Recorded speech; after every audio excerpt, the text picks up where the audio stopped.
Hi there, and welcome to Military Histories, a podcast from York Army Museum. Each week we share an interview from the Royal Dragoon Guards audio archive. This season we will be sharing interviews with veterans of the Korean War. You can find more details about the Royal Dragoon Guards Oral History Project in the show notes. If you want to find out a bit more about our museum, there are links to our website and social media channels in the show notes too. In this week's interview you can hear Mr. Johnny Love discussing his time with the regiment and his wartime and post-war experiences. Thanks for listening. Future episodes will drop every Friday. I am Lieutenant Colonel retired Barry Port, and today I'm interviewing John Love at his home in Gosport in Hampshire. And the date today is Monday the 28th of October 2013. John, before we start the main part of the interview, I'd like to ask you first of all for your date of birth and also a quick resume of your army service, when you joined and when you retired. Yeah, date of birth 12th 11th 28, and I eventually came to the army in late 46, and at that time there was the group I was with went to Winchester, and we were kept there for a few weeks, then sent home because it was a bad winter 46, so we had to come home, survive the winter, and then we went back in early January. Right. And started with the Hampshire Regiment. That'll come out later. And, yeah. And what was your final appointment in the army? As RSM from 5th Dragoon Guards, but I was at the time attached to the North Irish Horse. Thank you very much. What about your background? Where were you born? Where were you brought up? And what were your links with the military? I was born in Devonport, 1928, and my father's regiment, Duke of Wellington's, had gone to India, and we had to wait for 6 weeks before my mother could leave the hospital and come out on the next troop ship, and that was the back end of 28. That'd be about December 28, and then we went to. Obviously, I don't remember that, but I grew up in married families in Duke of Wellington's regiment, 2nd Battalion, and then the war came up, and my father was commissioned. He was RSM, he commissioned, and he went to Malaya, and we had to leave the regiment because he vanished. My mother officially was a widow at that time. Right. And we went to Karachi. We had to go to Karachi from Delhi because we didn't belong to the regiment anymore. And she had a job in the military hospital there. So as a child, you were brought up overseas in India, is that? Oh yeah. Right. Yeah. Can you remember anything about India, or I suppose you were too Yeah, young? I remember. I can remember as a small boy we used to go around with gangs playing soldiers, and all Delhi Fort we lived in, and all sorts, different places. The old Delhi Fort, and Delhi cantonments, which was one part of Delhi. That's where most of the regiments were based, and that was where they got caught up with Indian Mutiny to start with, all the regiments, and then we lived in New Delhi. The Viceregal Lodge. My father was a sergeant major of a company that used to be guard on there, infantry guard, Duke of Wellington's, and they were all Bengal Lancers, the rest of them, horsemen. And that was a very interesting, as a boy I used to go around all the stables, see all the horses. That must have been fascinating, yeah. Yes. And then we moved from there back to New Delhi, and I can't remember quite, I know my father got commissioned and vanished. And he went to the 2nd Battalion, the North Loyal Lancs in Malaya. And the next thing my mother was told she was a widow, and we had to leave the Dukes. And we lived in Karachi for 3 years. And she used to be a specialist nurse, part of her training. Not much she couldn't do, my mother. And we ended up coming back to England in 1943. Right. To Gosport, and we lived. So your father went off to Malaya, and didn't you see him again, or? No, fortunately, as far as my mother was concerned, she was a widow, and at that time there was no money. she had to work, and she ended up doing all the prescriptions for a local doctor in Gosport. She was all trained for that sort of stuff many years earlier. And we came to live here because her sister lived here. And that's how we came to Gosport. And we came, can't remember what ship it was, we came back, ended up in Liverpool, and then came down by train during the war, in the blackout, old wooden train. I think it took us a day and a half to get to Gosport with all the blackout. So how old were you when you eventually arrived back in Gosport? 15, I suppose, coming up for 16. I was, most of the other people, I had to go to school for 6 months because I'd only ever done Indian Army schools. And I just stayed there 6 months. I didn't do anything. I used to be head monitor, did all the chasing the other lads around, seeing everybody got a meal and all in those days. But that was quite good. And that was a school that used to be local. It's not here anymore. Right. And so, were you always going to join the services as a, you know? Yeah, I always wanted to go in the Navy. Right. All the time I was in India as a boy. I'd never seen the Navy. I always wanted to go on a ship and go as the Navy. Yeah. Was that because you lived in Gosport and No, this was previous to that. This Right. was when I was a boy in India. I always wanted to go in the Navy. I didn't know anything at all about them. There was no television in those days. Did you actually try and join the Navy? I did join the Navy as a right. boy. Excellent. Yeah, at St Vincent. What was that like? Pretty hard. Trained me as a signal boy, and I ended up working for they couldn't fit me in because I wasn't going to go on as an adult signalman. I didn't want to go on as a cook or whatever, or storeman. And I worked for the Navy still as a boy at, what do they call it? The Royal Naval Physiological Laboratories that used to be in Alverstoke during the war. Right. And I did all the boys' work, helped to look after the animals they had for experiments, all sorts of things. Very interesting. And I did that for a couple of years, and then I went into the army from there. So how did that come about? How did you end up moving more towards the army than the Navy? Had you seen the light? Well, I suppose I didn't go on the Navy because I couldn't go in the job I wanted. Right. That was at the bottom end of it. They weren't very happy about it. And I think after I'd joined, I was called back. After I told them I went over to Portsmouth and joined the army in Portsmouth, a recruiting place there. And when I came back, the people I was with, there's a lieutenant commander in charge of me, and he was most annoyed with me. He said, if I'd known you'd been that keen, we probably could have got you in as a signalman. Too late then. Too late. Yeah, the Navy's lost. Yeah. So you joined the army in Portsmouth. Yeah. What was the recruiting like? I mean, any idea Very which branch basic. of the army you were going to end up in? Not at that time. I didn't know at that time, but I'd more or less, I think it was the Hampshire Regiment recruiting sergeant, and he was keen to have me in the Hampshires. I didn't know what I was going to do. And as for tanks and things, I'd never seen a tank. That stage, I didn't know about them.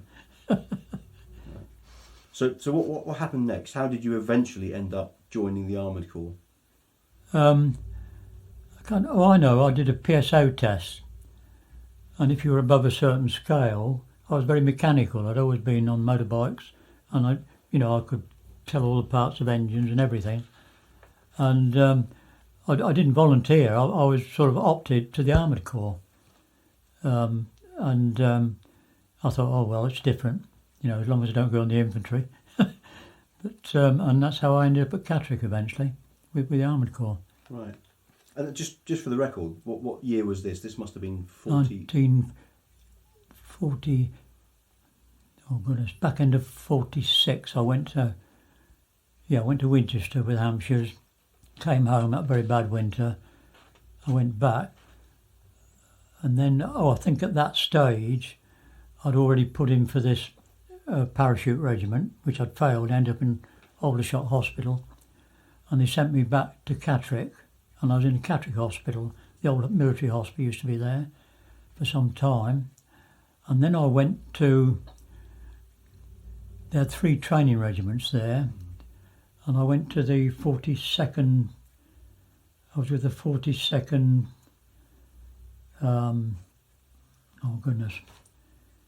Reconnaissance Regiment, and that was at. What wasn't Waitwith? No, it wasn't Waitwith. The other barracks.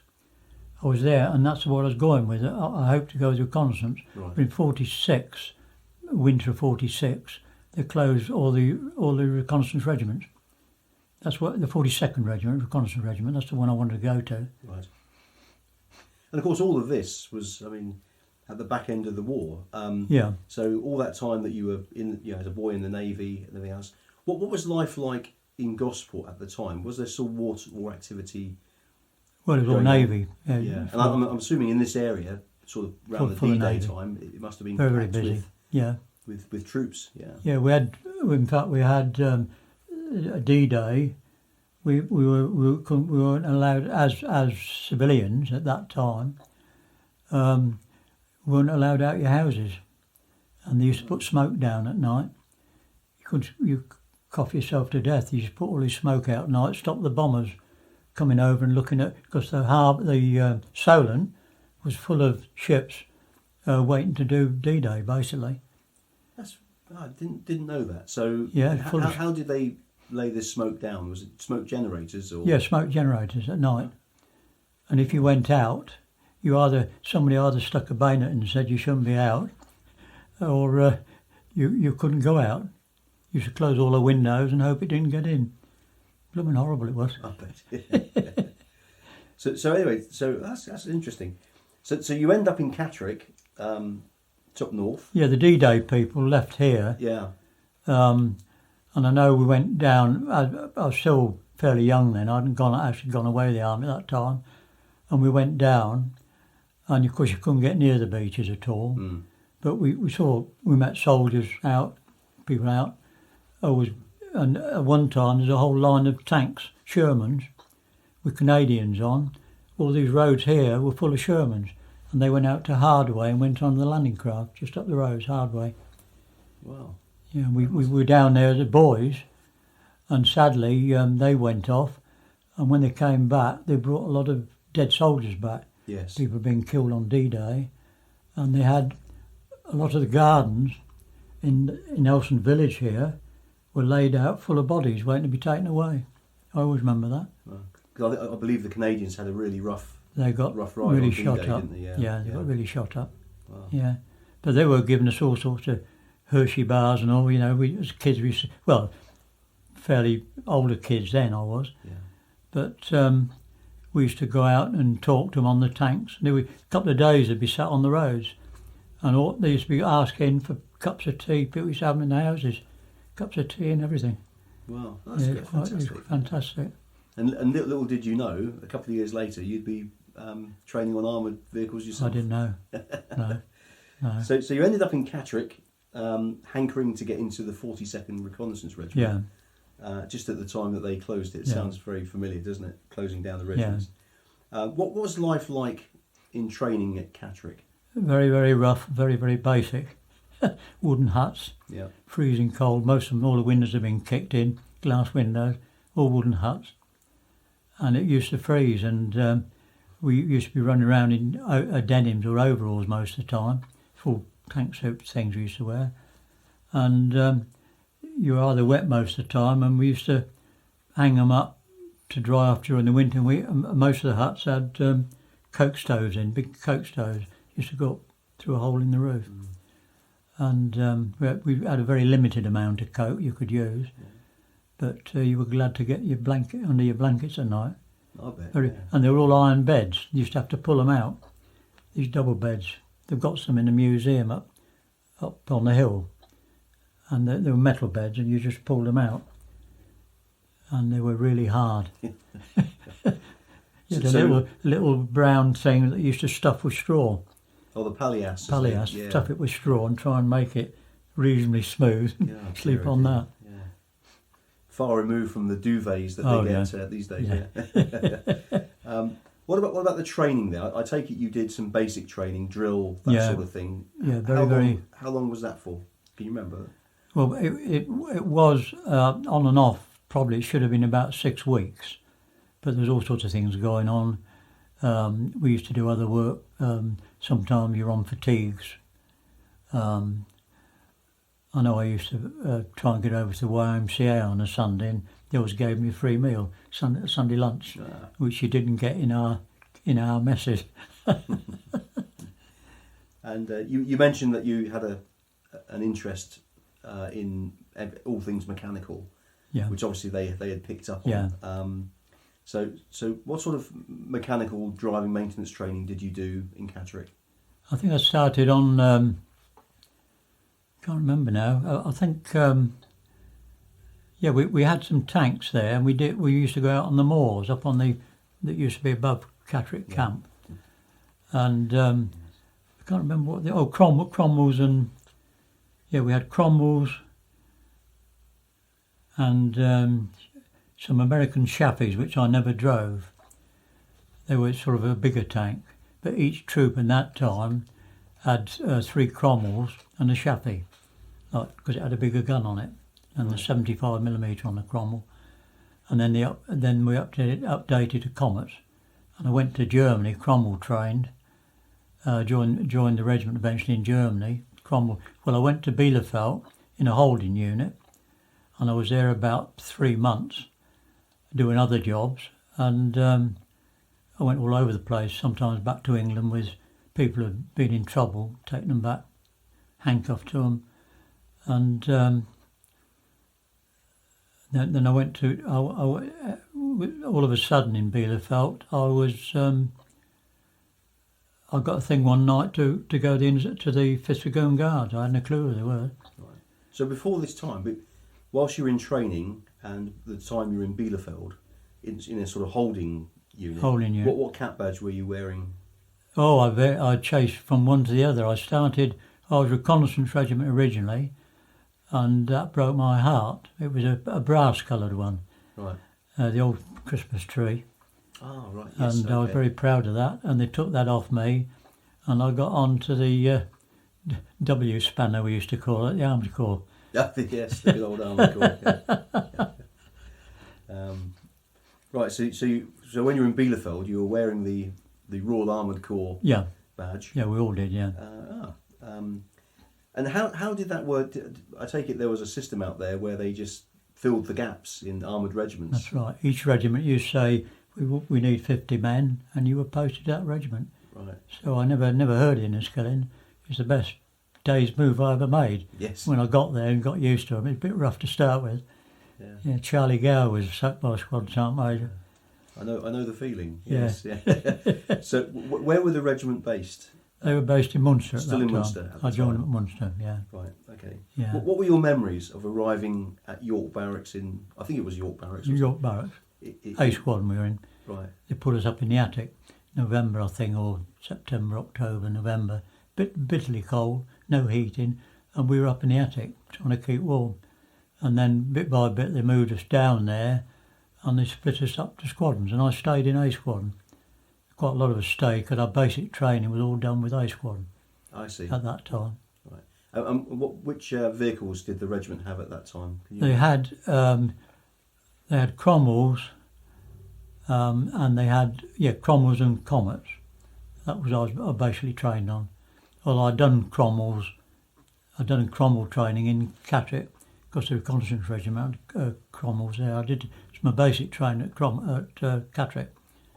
So I was already a Cromwell driver, albeit a very basic driver. Can you remember some of the personalities in the regiment at the time, and the commanding officer and the squadron leaders, that sort of thing? Yeah, I basically I can't remember quite a lot of them. I remember Monckton was my squadron leader. I think Gilbert Monckton, he was quite a character, and A squadron he used to be at that time, and then I think he eventually ended up as lieutenant colonel. Mm. But he was quite a character, and he used to take us out and exercise winter and summer. The minute Christmas had finished, you were out winter at training, bitterly cold in your vehicles, and you used to live. Put a little bit of sheet down the side of it and sleep under it, bitterly cold, what we used to do was take the turret sheet off and crawl under that, live under that, and never took your clothes off, boots or anything. No. So there's a lot of time. I mean, obviously Germany was still, devastated. I know that Munster was completely devastated. Flat. Yeah, when I arrived in Munster, there's nothing there. Right. And you could smell it a mile off, all dead bodies, and the big lake there was full of them. Wow. They had a lot of prisoners, Polish prisoners and things, had been in the prison camps, and they just slung in the lake. And I know we used to get our fish from there when we started eating fish in the regiment, and I suddenly I said somewhere, where did they come? Oh, it's all done in the lake at Munster. I forget what the name of the place was. And I thought, my God, I put me off fish straight away. Yeah. I believe that in York Barracks, once, I'm not sure if you were there at the time, but I have heard that some Russians turned up and exhumed loads of Russian officers' bodies. That's right. Had been buried by the guardroom or something. Yeah. Were you there when that happened? Yeah, there were Russian dead prisoners and piles of helmets everywhere. And the Germans had shot them with helmets on. Most of them got a bullet hole through the helmets. I've got some pictures somewhere I picked out the other day with some of my friends at that time with these Russian helmets on. Wow. Yeah, and they were actually buried in the camp? Yeah, just dug a big hole and they're all over the place. It was like a wooded area, and it had V1s in there. They had the ramps for the V1s. And they still had, when I went, they still had the ramps with some of the old V1s that hadn't been sent off in there. You weren't supposed to go and look at them, but they were all over the place. Very wooded camp it was. Right. And that was that was at Munster. Yeah. I can't remember what they called it. Should remember, but anyway, Yeah. that was who I was at Munster. That's very interesting. Wow. It'll come to mind in a minute. Yeah. So the picture you're painting is Germany was totally destroyed. It was cold. It was miserable. Yeah. But the regiment's role at the time, I mean, you were obviously still going out on exercise, as you mentioned. Yeah. But what was the sort of daily routine in the camp?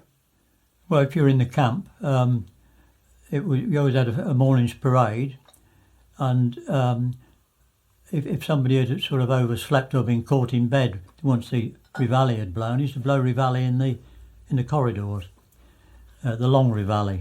Yeah.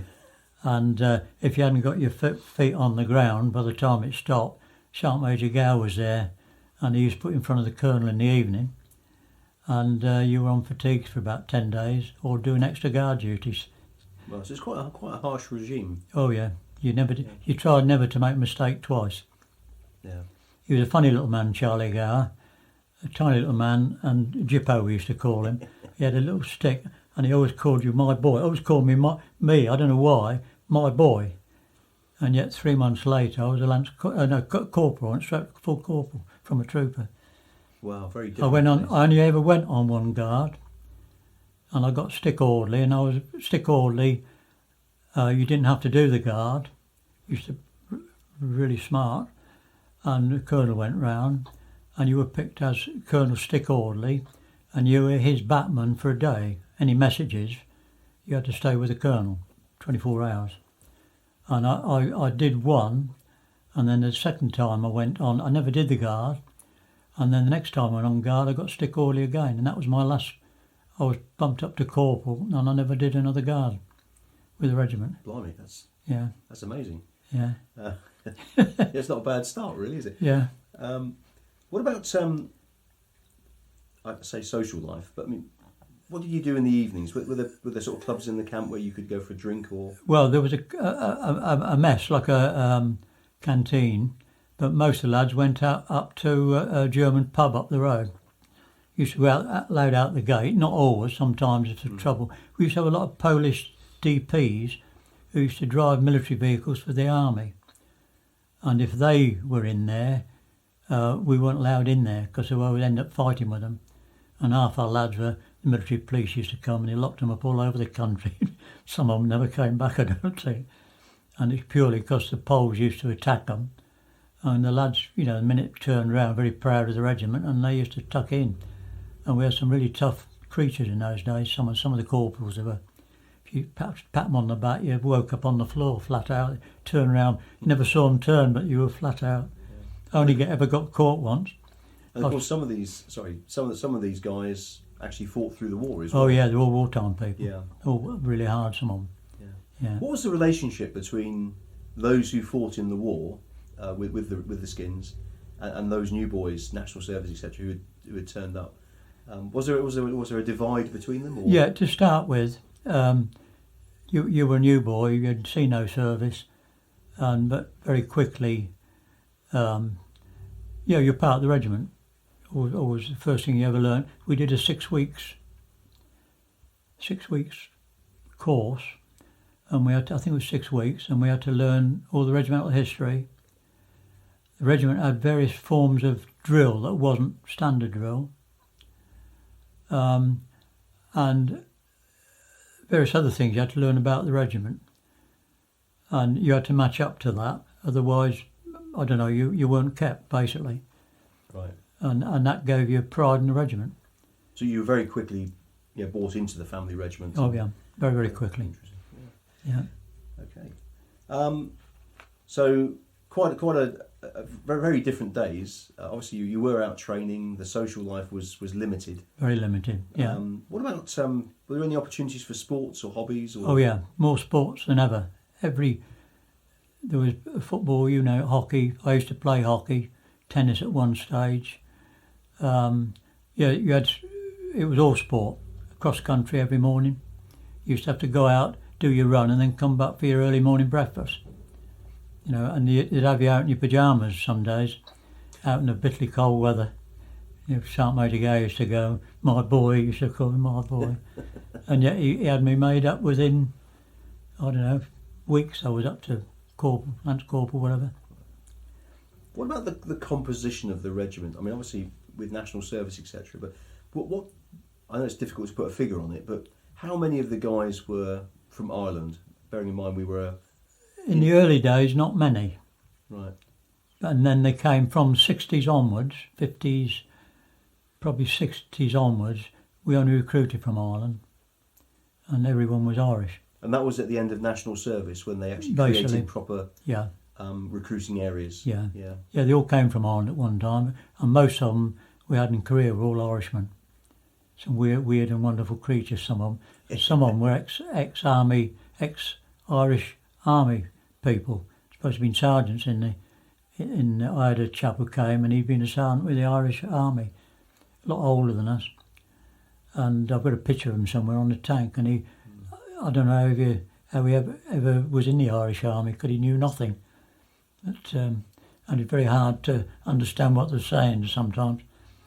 So when you arrived at the regiment, I mean, obviously the regiment having Inniskilling in its regimental title, did you feel that you joined an Irish regiment? Did the regiment see itself as an Irish regiment? Yeah, I always did, very much. Right. Yeah. Even though there were not that many Irish guys in there. Yeah. Yeah, used to go out to the regimental parade every morning, and all the regimental parades used to go on, and we used to play the march past, regiment march past, every morning. Oh, excellent. Yeah, slow march. That's fantastic. Yeah. You soon learned it. So that was Munster, and we used to sing it fairly well in Inniskilling, fairly well for a while. Yeah. Erin's Green Fields and all the rest of it. Yeah. And some of them sang it in Gaelic. Some of them knew it in Gaelic. Yeah, some of the lads were Southern Irish people, and they could sing it in Gaelic. Wow. Which was quite strange. Right. So you had to learn all the words, Yeah, I never could. The odd words you could. Yeah. And I know we always had a part where you shouted. You used to sing the regimental thing, and then you shouted, two lots of words, hey, hey, at the end of the parade. And it was terrific, that, yeah. Oh, right, that's really good. Yeah. I didn't know that, that's great. Now that was Munster, and I believe the regiment then, shortly after you arrived probably, you then moved to Paderborn. Yeah, I wouldn't say, we did quite a bit of training out from Munster, and we did training up in North Germany, went right up North Germany, and it was bitterly cold up there.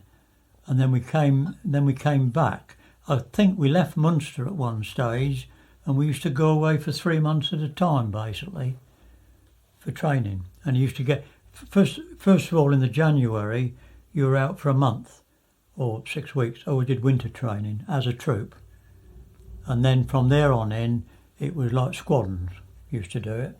and then but by sort of midsummer, then you did the whole regiment used to go out.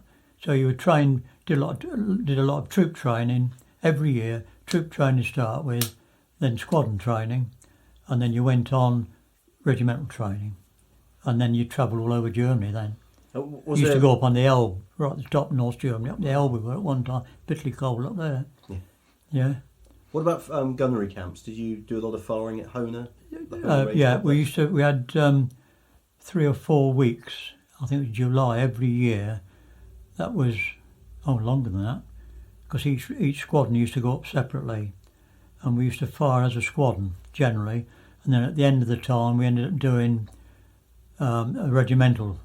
You used to train as a squadron, and then you got fitted in, and you did the whole regiment training and firing together then. And how did the vehicles hold up? Were they reliable, or automotively? Yeah, the Centurion, when that came out, I love the Centurion, Mark 1s and 2s we had. They had funny guns on the early ones, I can't remember what it was now. And you had a funny machine gun. I think we had a Browning on one side of it, on the Mark 1s and 2s, which you fired, the loaders fired that on the side of the gun. And I get a feeling the early ones you were sat on the other side. Yeah. But the later ones we had, I could be mixing up with Comets, but I know the later ones we had, they were what we went to Korea with, the later ones. Right. And we were fully trained with those, yeah. Right. And we used to have a 5.0 Browning on some of them, and we all had a 3.0 Browning, which you went up and it was mounted where the commander used to lean out. You could fire down on infantry below you there, where the other guns you couldn't fire down. Right. But with them you could fire Chinese infantry on the outside. And I did that, and that's when I ended up in hospital. One, I got hit with a big lump of metal. I'll come on to that then. Yeah. But when did the regiment move to Paderborn then? I mean, yeah, it must have been about early 50s, strike me. 46, 40, yeah, about 50. Yeah, because I left actually. I came home for a long course. I think it was a D&M course. They sent me to Bovington for 6 weeks. Then I went back. I can't remember, something went wrong, and I thought, well, I'm not staying. And with the service I'd done, I was able to leave the regiment at that time, and I came out.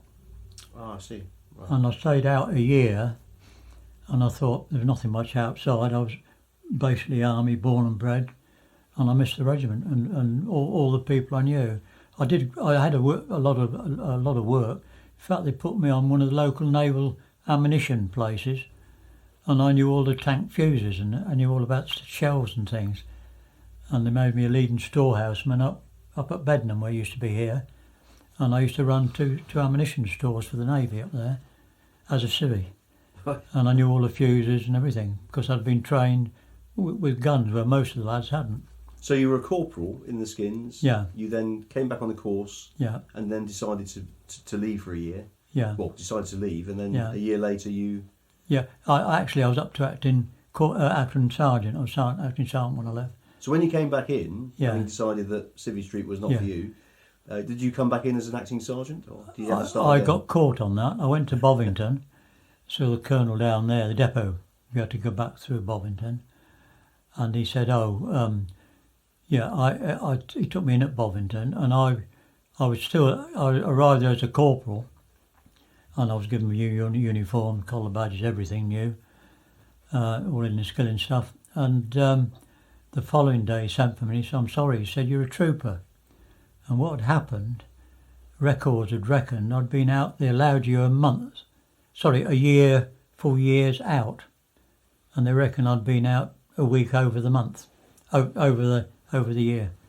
And I had to go back as a trooper back to the regiment. And of course I went back to the regiment, and one or two people I'd known in the early days, they'd gone up to sergeants, they didn't want to know me. And the following week, they made me up to full corporal, and then the following week I was acting sergeant. Yeah.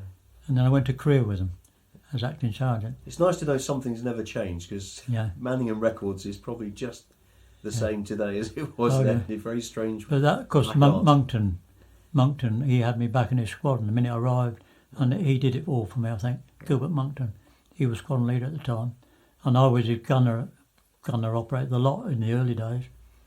Right. So that was one of the joys, I suppose, of being in a family regiment, Yeah. where if you'd been in the Corps, you probably wouldn't. Yeah, Nobody would know. you wouldn't have known. No. So they obviously recognised you for Yeah.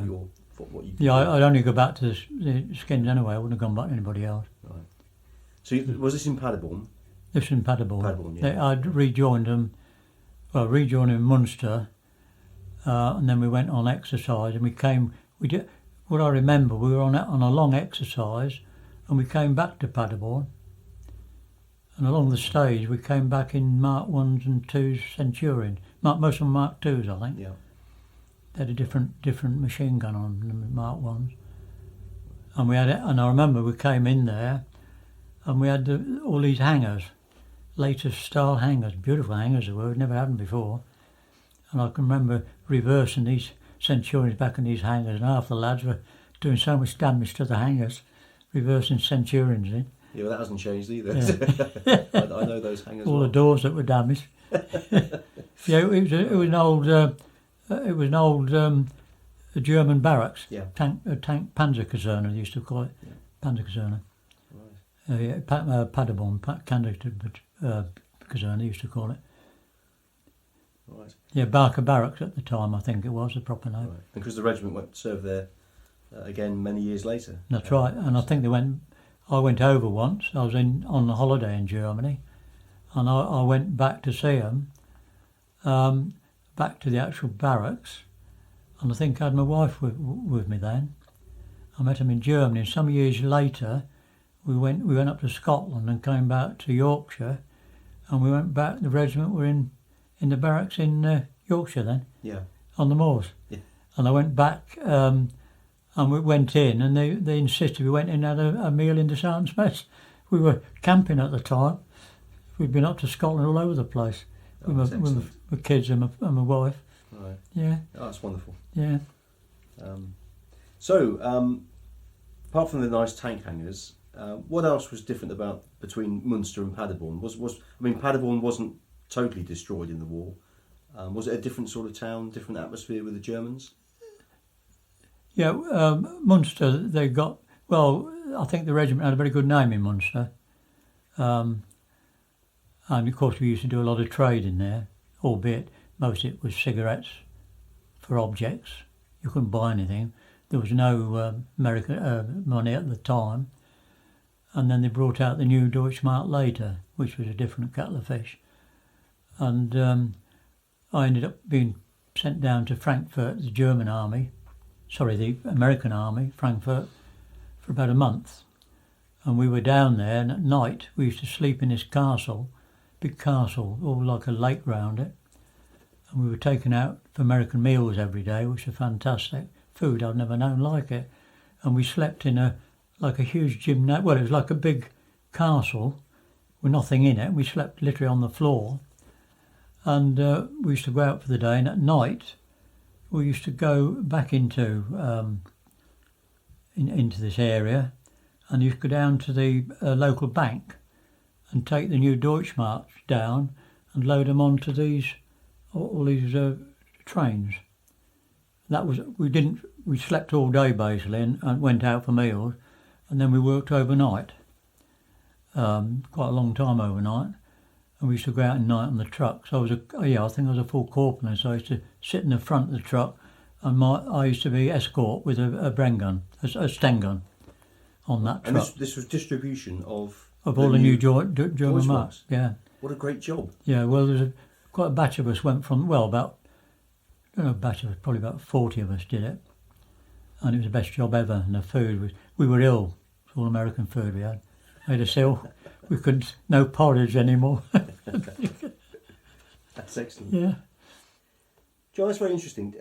The money that you were transporting, where was it going to, and how did it get there? From us, it eventually went off to various parts of Germany to various banks, and then they issued it out as a new Deutschmark. The Germans themselves issued that, and that meant that the old Deutschmarks were all pre-war stuff anyway. I mean, if you try to buy anything, it was sort of 50,000 Deutschmarks. There were, millions of Deutschmarks. People used to light the cigarettes with them. Right. But and then they brought the new money out. But at the time, we were on BAFs then, British Army vouchers. And then bit by bit, they went over to the Deutschmarks. So these trucks were full of, I can just imagine these trucks full of boxes being loaded onto trains and then obviously taken all around Germany. They went all to different parts of Germany, to different banks.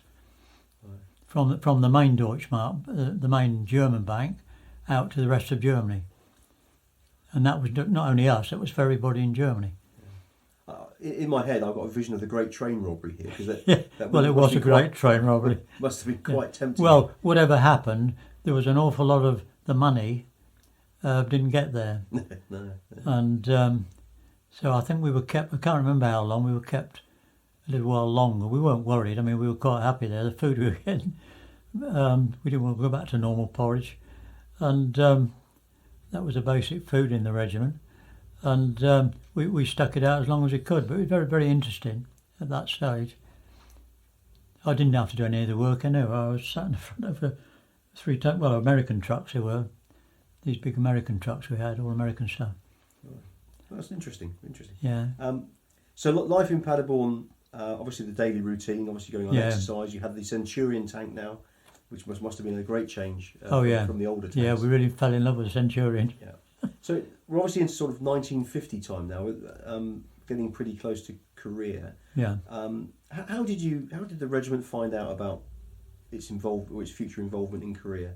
Well, we never knew, but we guessed that we were top of the line for it. And the colonel had us all together in the gymnasium one day, and he said, "I'm very glad to tell you, we are going to follow the 8th Hussars as the next regiment, and I'm very proud of you all." This was his attitude. Of course, to us it was all great excitement, not realising what happened, because the 8th Hussars had a rough time, albeit only for a short time, and they moved everywhere where we didn't. And when we arrived, we took over the relics, and there were wrecks. The tanks hadn't been serviced, they had no tools. Terrible mess it was. Didn't even have any tank sheets on them, and we had to re-equip. We had completely new equipment, all the tanks, and most of the tanks most of them they were stuck on hills as gun tanks. Yeah. The minute you got them off the hill, the damn things wouldn't work. You used to get 2 cylinders, and one cylinder wouldn't run, and we used to have to change all the plugs. And the hardest thing to get at the plugs, most of them were down right underneath the engine. The Rolls-Royce Merlin engines, I think we had at that time. Right. So between the time of the aircraft engine. Yeah.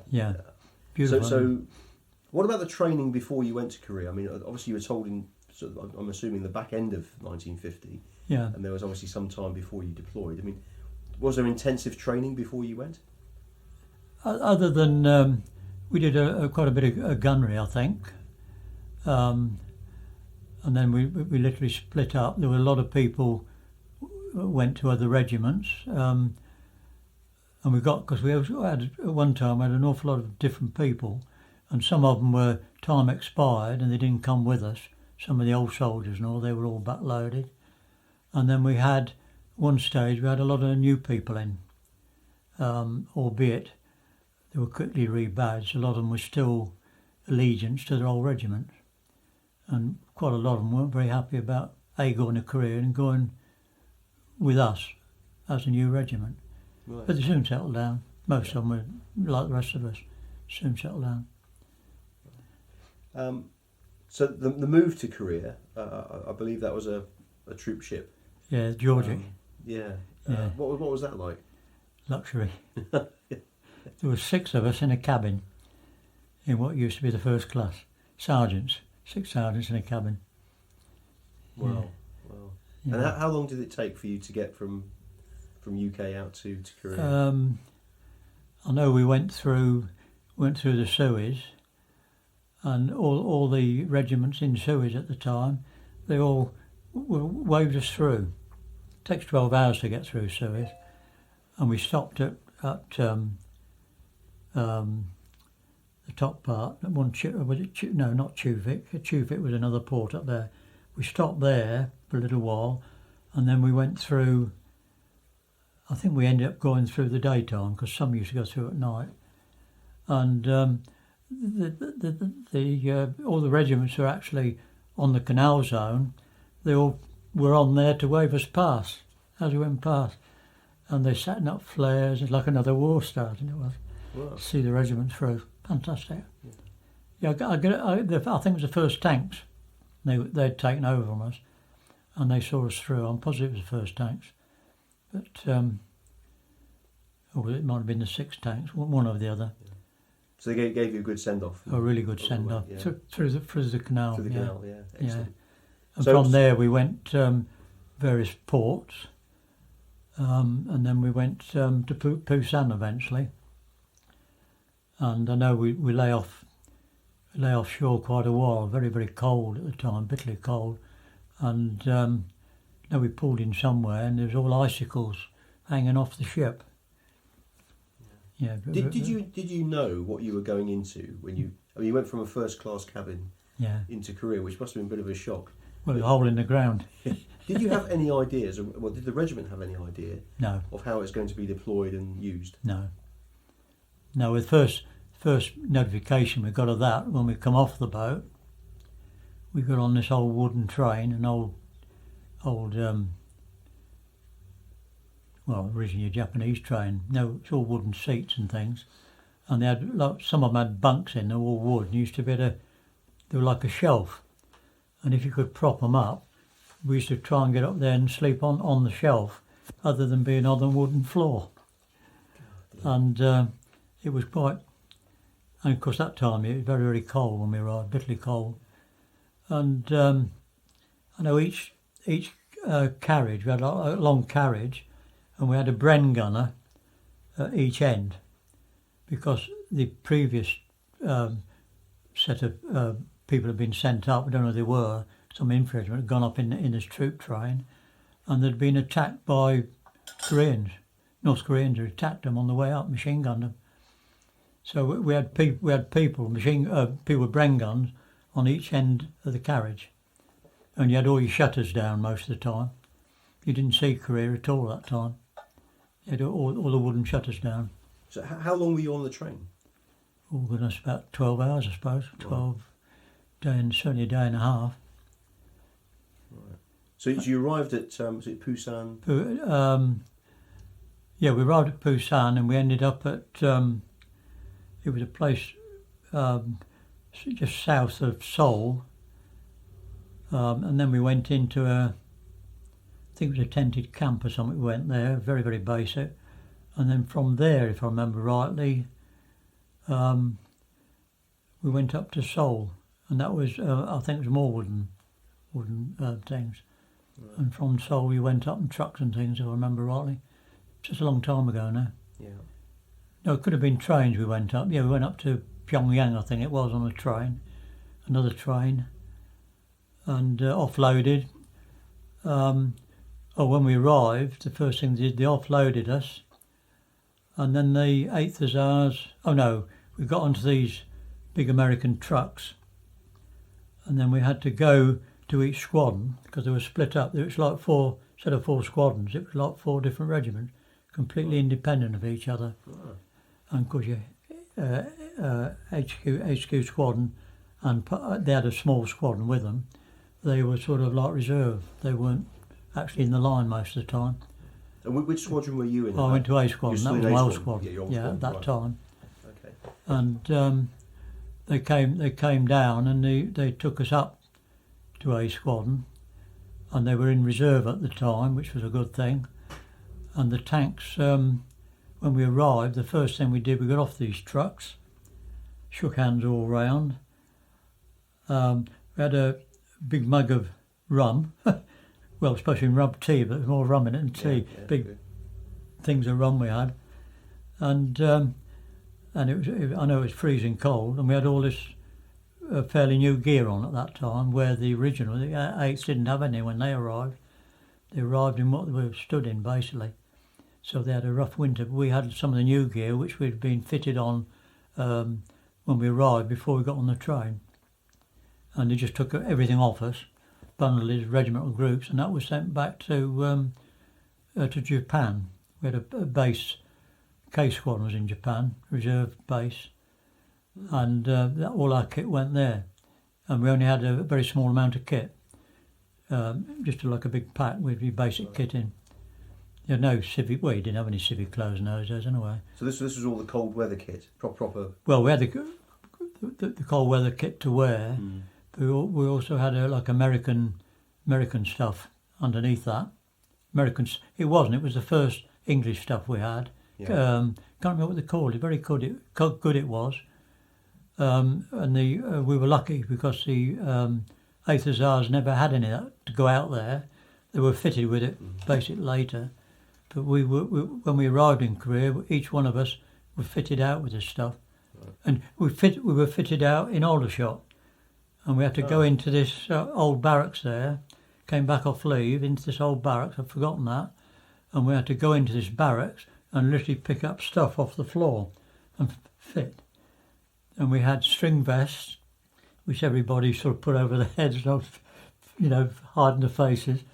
And we had what we called like face cloth things for the cold. You used to put that over, put your big hooded, like a jacket on and pull it in. We had it like inner jackets, and then we had these outer ones, big like parkas they were, and with a big hood on. And you had wire in there and you could make it so you only had a little bit at the end. All this was covered. And a fantastic kit. And makes you feel sorry for the 8th Hussars then? In a sense. But when we arrived, they'd been given all the kit. Yeah. They were soon some American kit where all our stuff was English, the new English stuff. First time we'd had it. Well, it quite old stuff somewhere. It had been used. It'd been built for somewhere and never used. But the 8th should have been equipped with that before they went out, but for whatever reason, they never were.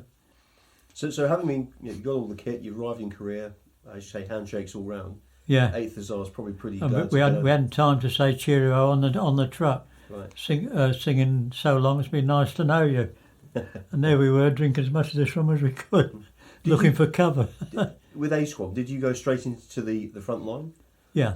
Well, not in a straight line. They were in reserve, and the front line was, well, our position I could see, which we moved into on ridges.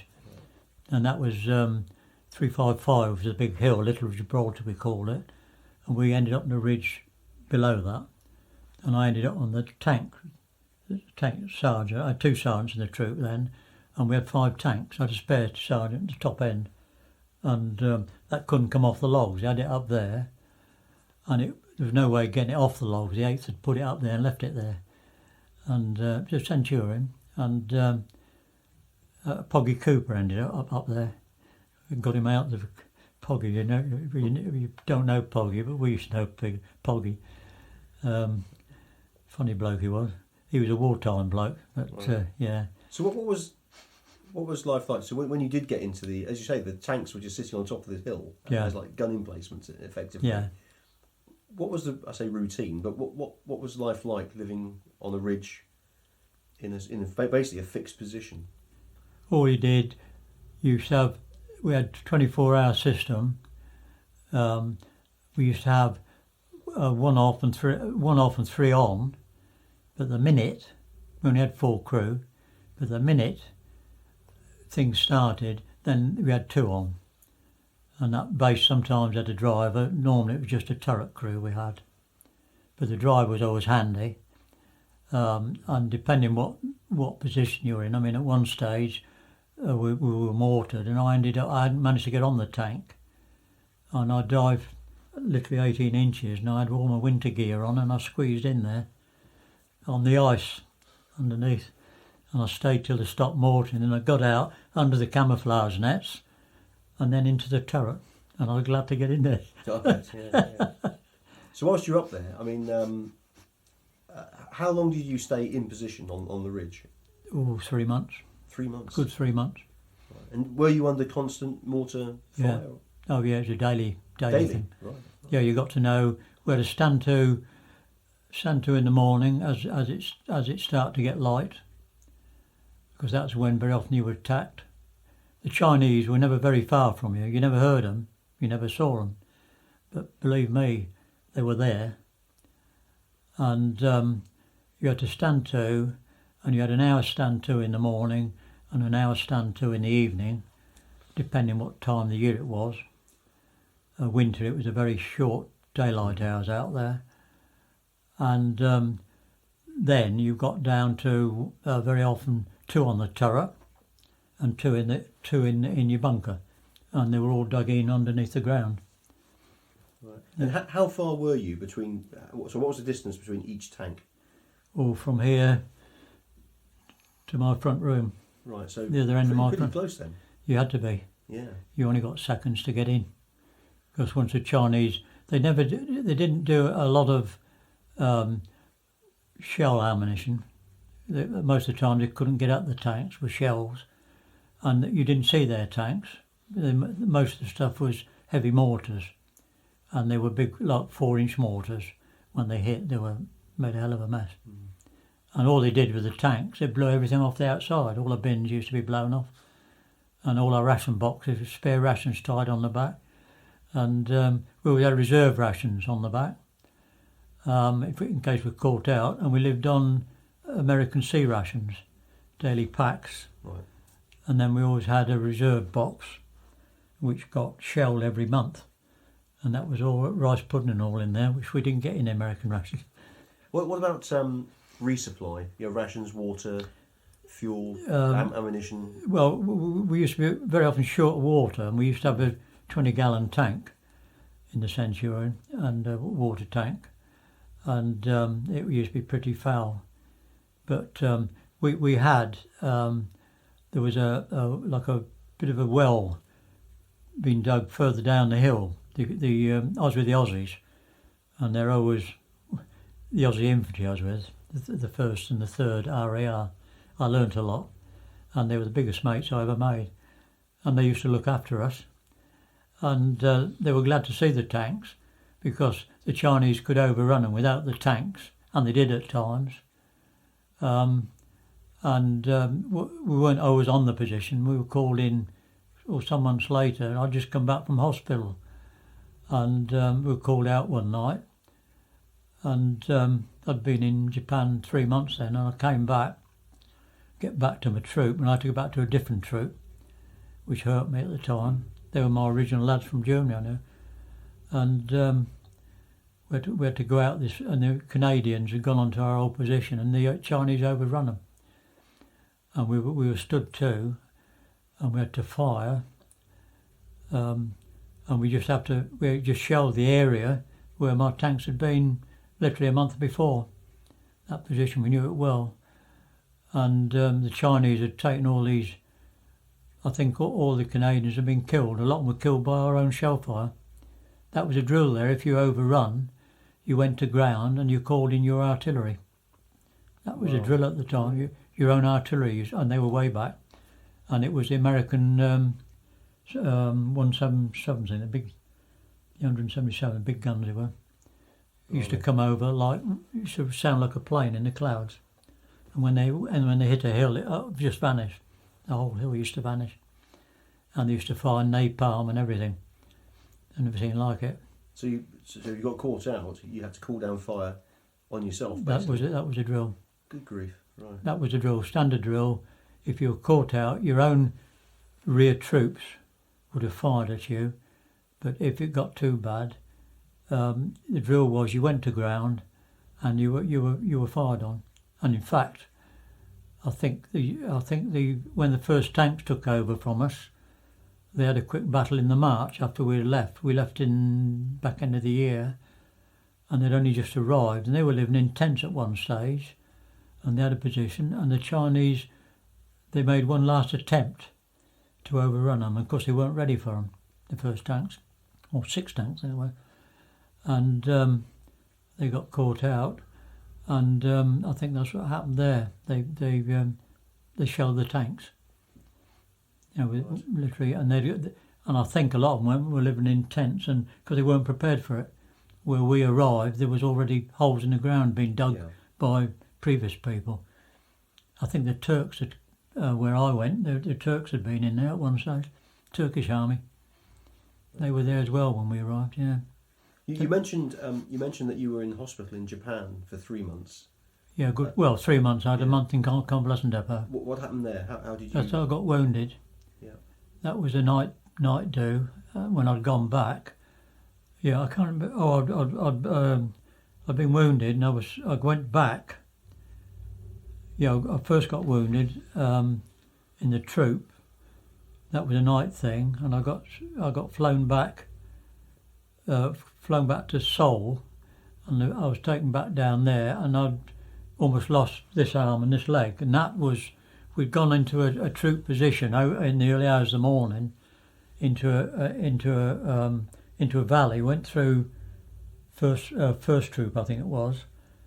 I was in fourth troop at the time, and we'd gone down into this valley, and the idea was we had to go up on this ridge in front of us, and the regiment were going to attack across the Samichon Valley and attack the Chinese that held, well, Matthew, Mark and Luke. They were the 3 big hills, and one of them had a searchlight on 24 hours a day, that one. And they were waiting for the regiment. The regiment got attacked, and quite a few were killed, and we had to go up on this ridge. And what I'd done, I had 5 tanks at that time, and I thought, well, I took 4 up. I was going to take 4 up and leave one at the other end. And I took the other. I had another sergeant, Macready. He was with me at the time. I got to know him very well in the regiment, and Corporal Booth, and I had young Fergie Sutherland. He just arrived as a new troop leader from Ireland. Fantastic man he was. He liked his toddy. Yeah. And he was only a little bloke. And we went up. I took the 4 commanders up because I was senior sergeant, and I went up this ridge. And as I got to the top, I crawled up. I just stood up, and that was it. I was hit. Bang, flash. And I fell down. And at the time my bang went, there was another bang almost immediate. And I didn't know what it was at the time. It was like a continuing blast. And it knocked me out. I didn't know. I thought I'd lost my leg. And my arm got dragged away, and I grabbed that and I went down. I couldn't stand. I didn't realise my leg had been hit at all. And I fell down the ridge on this, and I remember going up. I remember there was a little trench here, an old trench. And at that time, every trench you knew when you were doing anywhere, safety. And you remember, your mind took it automatically. And I know I fell down the ridge hoping to fall in that trench. I didn't. I ended up falling further down, and I ended up on Fergie. And I was covered in blood. Poor Fergie had lost that much of his leg on the mine. What he'd done, he'd had his map case, the old map cases we used to have, big wooden map case with a big sheet on it, and it got caught in this barbed wire. And as this thing went off, he pulled his map case, and there was a mine in there. Took Fergie's leg off. And Alf Booth was behind him, a little way further back, Corporal Booth, and he got hit lower down. Looked as though somebody shot him with a shotgun, just blood. And the Aussies came in and got us out. From there on, I didn't know much. My gunner, a little Londoner I'd got, I was seeing a picture of him the other day, and I remember him coming out, because my crews were in my tanks. But the minute they stopped shelling, they were all out to help us. First aid kit, and I had all these needles jabbed into me. We had special things in our first aid kit for being in Korea. And within, I think I must have had about 4 jabs, and I was completely gone. I was laughing, crying. I didn't know what was going on. Was it a mortar? Do you know what actually hit This you? was morphine. No, what hit you? I don't know. The other one could have been a mortar, the first one. but it was a really, whatever it was well guided. Whatever it was, it could have been a mortar. I know it's just a hell of a bang. And the mine went off as well. And I know the next thing I can remember, coming to on top of the ridge behind me on a stretcher. And the Aussies came in and they put me on a stretcher, tied me on a stretcher. I was completely covered in bandages. Nobody knew what was wrong with me. And I was half with it and half not with it. And I can remember from there, they put Alf Booth. There were jeep stretchers, open jeeps, and they just strapped you on. And Alf Booth, he looked like a mummy. I couldn't see him. I didn't even know it was Alf Booth at the time, just big bandages everywhere. And as we moved off, I was sort of half on my side, and I could vaguely see him vanish. And of course, I remember I screamed the place down, and they stopped the jeep. They hadn't attached him to the jeep, and his stretcher just shot off. So they just slung him back on again. This was the Aussies taking us out. And they took us.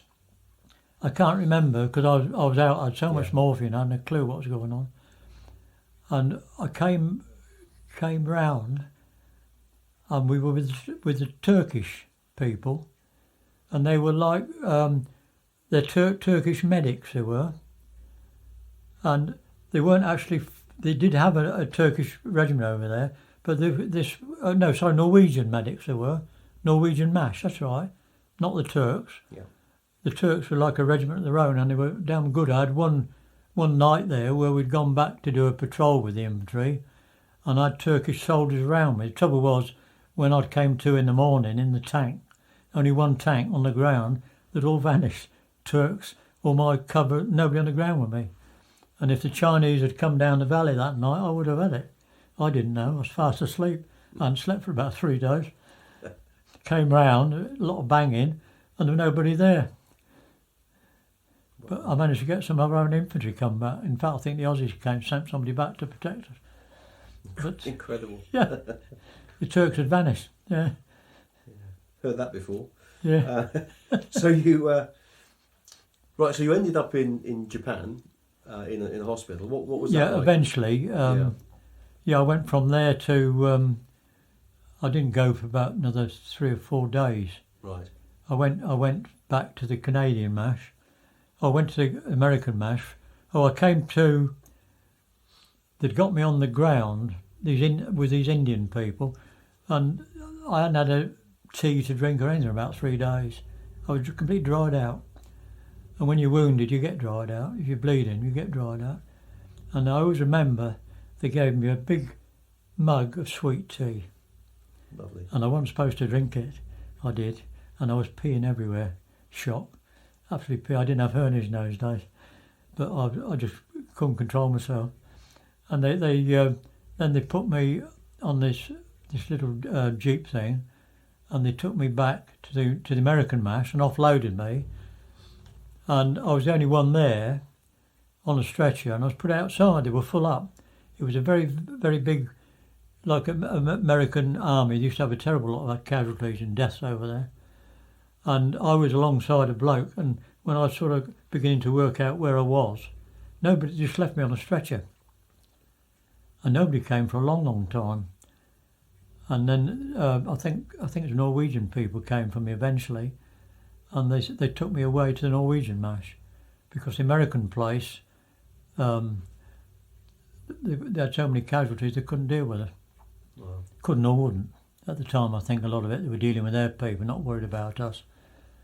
And at that stage, I lost the rest of my people, and I ended up in the Norwegian MASH. I came to 1:30 the following morning, and I was being operated on by a Norwegian lady, a Norwegian nurse, a doctor she was. She spoke a bit of English, but I couldn't understand a word of ours, what she's saying. And I thought she was Chinese, I hadn't a clue. And she was burnt black. But she was really kind. Of course, when she started digging, I had shrapnel in. And the minute she started digging, she'd already deadened me, but hadn't left it in long enough. and I screamed the place down. I don't remember anything till the following morning, whatever she gave me. And by then they'd taken out 2 big lumps out of there. And then the following day they did... Oh no, that's another story. That was I got hit when I went back to Korea, eventually, 4 months later I went back. And I hadn't been there more than 12 hours and I got hit in the mouth. Shrapnel. I still got shrapnel up there. All my teeth gone. I didn't have dentures at the time, but my teeth were all knocked out except one, and they were all knocked out, and my jaw and all that was damaged, and I got all like scars there and there, that scar there, and that was the second time. I think, it's more or less. So you operated on. You went to Japan, obviously, to convalesce. Yeah. You come back, and then 12 hours later, you get. Well, 12 hours, maybe 2 days later, and that was it. Dear, I was back there.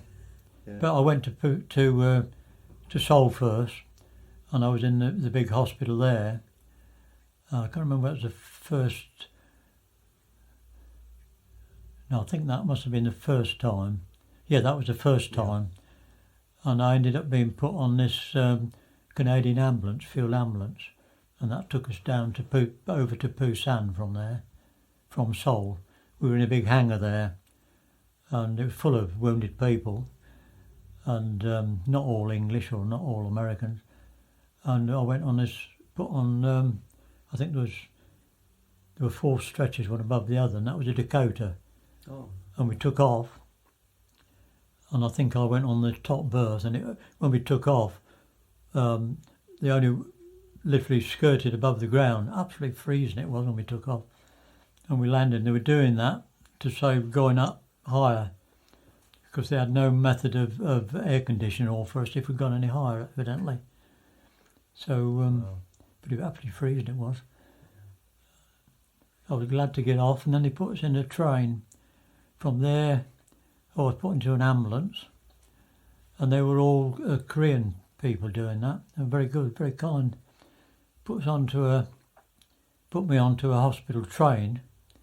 Lifted off I've got a picture somewhere of me of actually going on it's in the book. I'll see if I can show it to you.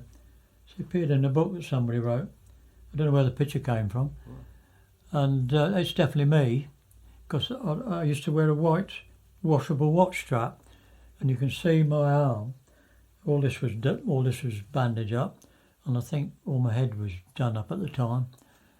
And they put me then onto this, it was like a hospital train, and it was sheets, nurses in all the beautiful uniforms.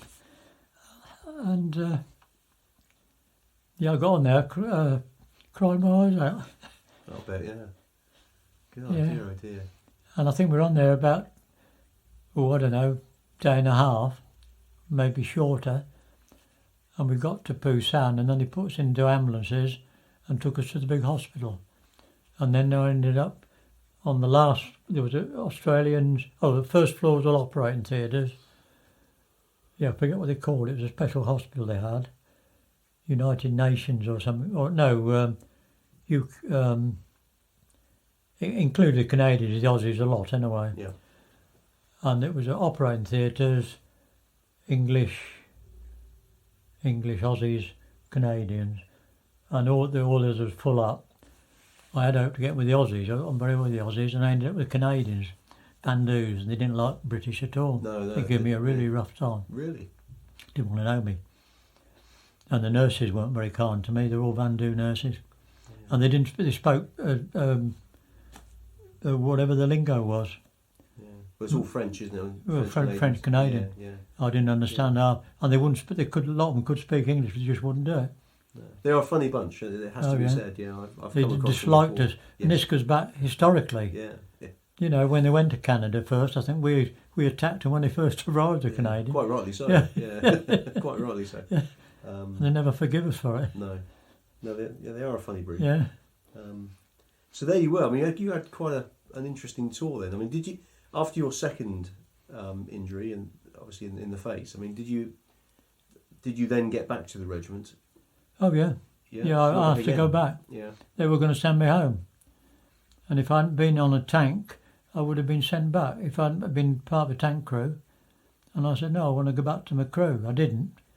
My crew had moved on then. In fact, a number of them were dead. But So who had you lost off your crew? Who had passed away? oh, I've got a list of them somewhere. Yeah, I found a list the other day. yeah. I've got numbers there somewhere. I've found a list. That's right. Yeah, I think I've got it in the front room. And these were in different actions. Oh yeah, they were action. Someone was killed while I wasn't there, Right. and I lost my gunner and my operator. Little chap he was. Funny little Bunny I used to call him, Bunny Warren. Funny little bloke. He was a good operator, and I think the driver was killed. Because when you were there, you were turret crew most of the time. Yeah.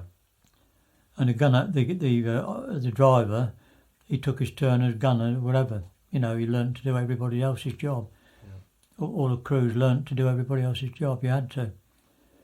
Because if anybody got injured, you had to replace them with not the driver, the gunner or somebody, till you got somebody to replace them.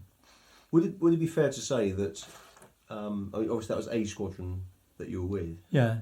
Did the other squadrons have the similar sort of level of action? Oh yeah, but they're in different places. Yeah. I get a feeling when I went back, I had ended up with C Squadron. I got a feeling I couldn't go back to A Squadron for some reason or other. Yeah, I think I ended up my time with C. I could have been wrong, but I seem to remember coming back to England at one stage and ending up with C. So Yeah. they come into it somewhere or other. Okay. Yeah. So having arrived back in Korea from hospital, how long did you spend in Korea with your injuries? Were you able to go back to the tanks? Oh yeah. Yeah, I went straight back on the tanks. That's why I went back there, because they were going to keep me in K Squadron in Japan, which I didn't want, because that was a reserve squadron. I wanted to go back to the lads, basically. That's what I've been doing. I've gone a career with some of them, and that's when I went back to 4th Troop. I had to take 4th Troop over in A Squadron, whereas I always had 1st Troop. 1st and 2nd I had at one time. But and I was there for the rest of the time till we left Korea. Right. I believe the regiment then, after Korea, went to the Canal Zone to Egypt. Straight to Egypt. When did the regiment know that it was going to Egypt? Not at the time. We all thought we were coming back to England. Right. So at some stage, you were then told, having been through everything you've been through, Yeah. you were then told that you were going away for another year to Egypt. I think we were told on the boat, actually, and I can't remember. I got a feeling we were told something or other, and what they basically said, the regiment would go ashore, Fanara way, go down to Egypt, go down to Canal Zone, and all the others we had a lot of reservists, wartime people have been called back for Korea. They were all called up, and some of those served with us. There were people who didn't volunteer, but they were called, wartime people called back to boost the regiments in Korea. We had a lot of them, and they all came back to England. And some of the others managed to go back to other jobs. Some were almost time expired anyway, so they came back to England. And the rest of the regiment, that was it. Off you get, bye-bye, nice knowing you. And that was it. And at the time, there was a bit of a rumour that the regiment in there was being relieved, and we didn't know at the time that it would be us. Right. But we soon learnt. So there you are on a troop ship heading this way for the Canal Zone. Yeah. hoping to come home. So what happened when you arrived in Egypt? Well, where did the regiment end up? We ended up at Fanara, and then we went down to what's the name of the camp? Oh goodness, it was a desert place, miles and miles of nothingness, all barbed wire, some areas of still mined. And all we know, we used to go out and exercise miles and miles of sand. Stinking hot, flies everywhere. And I take it that obviously the Centurions, you had Centurions at that Oh stage. yeah, we had Centurions. And they were already there. Yeah, most of them were in not very good condition. Right. They weren't. They'd been left. We had to rebuild them. But we were used to that. We'd already rebuilt the ones in Korea. So what about the camp? Was it a proper camp, or was it a tented camp? Or? No, a lot of it was tented. We had an old building which was a sergeant's mess, and it was flea-ridden. It had cracks in the walls, and at night when the lights went out, the only consolation with it, it had electric lighting, where the rest of us lived in tents, and there was no. And I had a room. I was quite a senior sergeant then, and they offered me this room in the mess, which was a one-upmanship. I didn't have so far to go to the mess proper and the meals and everything. And I only stayed one night. The following morning I was covered in blood. All we had was a sheet over it, so hot, and I wondered why I was covered in blood. And I'd been bitten all over, and it was bugs. At night, when the lights went out, the bugs all come down the walls. Oh. And they attached themselves and just drank your blood overnight. You didn't feel it. In the morning you'd be covered in little bits. It didn't bleed, but they had little marks where they'd been sucking your blood. My God. And you were covered in them. And I moved out. Yes. And I know I had some special, can't remember, antifreeze stuff I think. I had like a spray type thing. And I sprayed all these cracks where these bugs were in. And I had a proper bed and all in there, and I moved into a tent after that. Quite happy in the tent. Yeah. And what was the regiment's role? I mean, what was the routine? Sort of tank part work, or? Yeah, we had tanks. We had used to get early morning parade. Egypt. I ended up.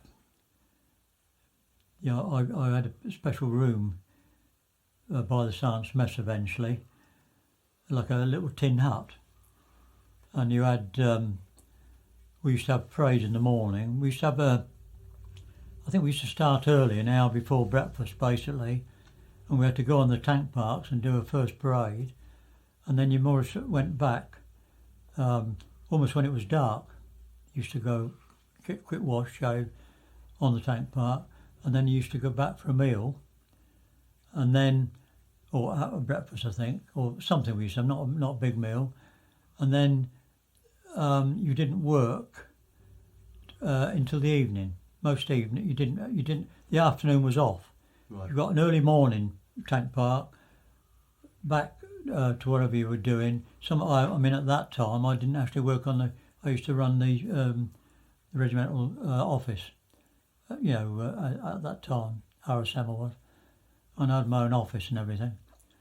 And I always remember I had a big glass thing with underneath it was a thing of Norway and all like icebergs on it, and I used to put my hands on it and say how cold they were, and it used to start sweating buckets.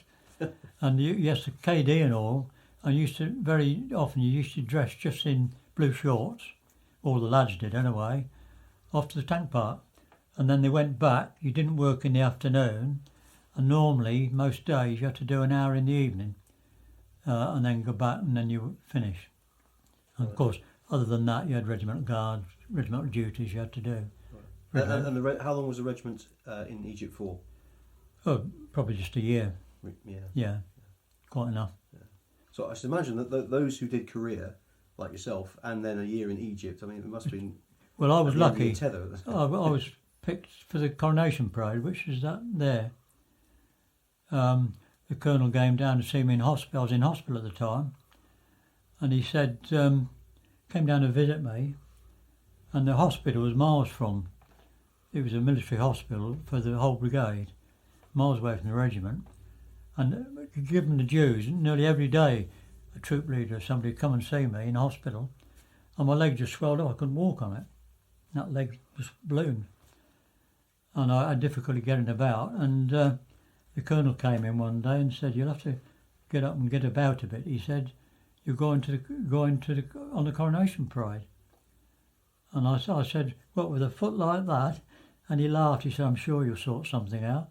And that's when I strapped myself up with bandages. And they didn't want me to come out of the hospital, but I did. Right. I came back, and it's only about a week later, I think we came over.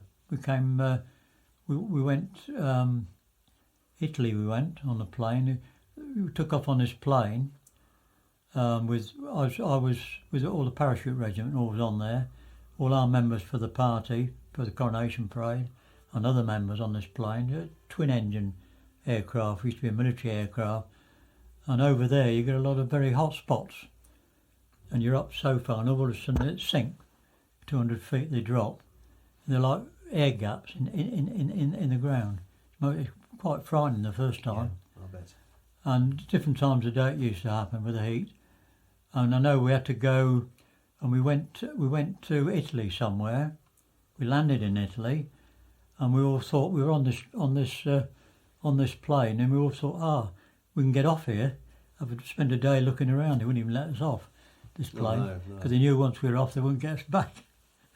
And yeah, quite a nice plane. I forget what it was. There used to be military planes used to run in those days, twin engine things. And from there, we ended up in Paris one early hours in the morning.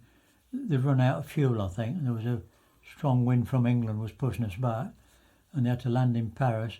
And I get a feeling they let us off onto the airfield, and we were stood walking around the plane. But they had all these armed people around, keeping us in. They wouldn't let us go any further. Yeah. And they let us off the plane. We'd been on quite a few hours then. And then we came back, and where we should have landed in southern England, it was all fog. And we were fog bound. And we arrived in fog. You couldn't see out the windows, the portholes. You couldn't see a thing. It was just all fog. And they said, we can't land here because they'd still got fuel on board. So all they did, they just went round and round above the fog, round and round and round, till all the fuel had gone. And then they dived through a hole in the fog. And the skipper come over and said, "We're going to risk it," he said. "We've got to land, we've got no fuel left." And all you could see was mist shooting past, and all of a sudden there were buildings. And we were landed, bounced on the ground, and we were screaming past these buildings on the airfield. My goodness. What a landing it was. And we were, "Thank you, Lord." Oh dear, oh dear. And I was sat on the paras, regimental colours. There were paras in front of me. I sat alongside. I was in like a double seat, and I had my boots on the paras. We're all in uniform, yeah. And I made most of it. It's the first time ever I got that near to the barracks. We hated each other. I was fighting with them, yeah. And I had my feet on the parachute regiment standards and all. Oh, what a shame! They would have killed me if I'd known. Just stamping up and down. Yeah, bless them. So where were you standing on the coronation then, as part of the coronation party? All I can remember, I'd had a lot of trouble with my leg, and I had to bind it up. And we were in. At the end of the day, we never saw anything. When we stood in a park for an hour, Hyde Park. I didn't know it was Hyde Park at the time. We were marched there in the pouring rain. We had ponchos over, the old ponchos. We had all this new equipment we'd been issued with. Everything was white blanco, the webbing belt, everything. Chainmail, everything. Unfortunately, we had pistol holsters and everything. And originally we were going to carry swords, which they changed, and helmets, which they changed at the last minute. We were going in full dress. We drilled for that at Bovington before we went up to London for that. And I thought, well, that's the best thing they ever did was when they changed the uniform. We couldn't have lived with that helmet on. It killed you. No. So tight. Mm. And they looked very nice for 10 minutes. And anyway, we had all these new uniforms. And I think we came down to London specially to be fitted for these special uniforms. No, we went down to Bovington, that's right. And they'd been fitted somewhere or other and made, and we had to go down to Bovington and get issued with them, these things. I think we'd been on leave or something before that. And then we had to go up to London. Can't remember where we went from there. And then we went to Hyde Park, and we lived, the people of the coronation anyway, just a coronation piece, we lived in this underground place. And on the day we'd had a breakfast, I went and had them with the South African Mounted Police. Yeah. I used to go up with them because they had good food. Our lads had stinking. I used to go as a sergeant, and I'd made friends with these people, and I always went and had meals with them. Actually in Earl's Court, where our people didn't have their meals in there. They had them in this other place, in the underground part. And I used to go up with these sergeants and have the meals with them. Yeah. And they were a good crowd. And then we went up. We had to go. I can't remember how we got. I get a feeling we must have gone on a train or something to Earl's Court. No, we were already in Earl's Court. We had to march from Earl's Court to Hyde Park with these ponchos, and we had all the gear on underneath, all the best kit, everything whitewashed, ready to go.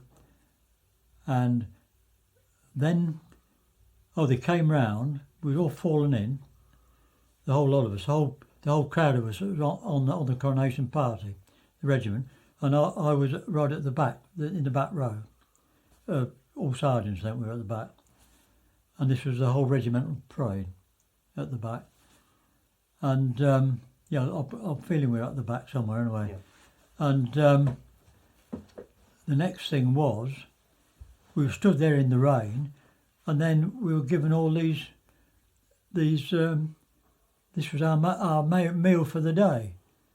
Well, I don't think we'd had any breakfast that day. Something had gone wrong anyway. And all we got was some jam sandwiches. Honestly, jam sandwiches in packs.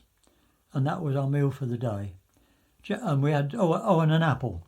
An apple each we were given. And that was our food for the day.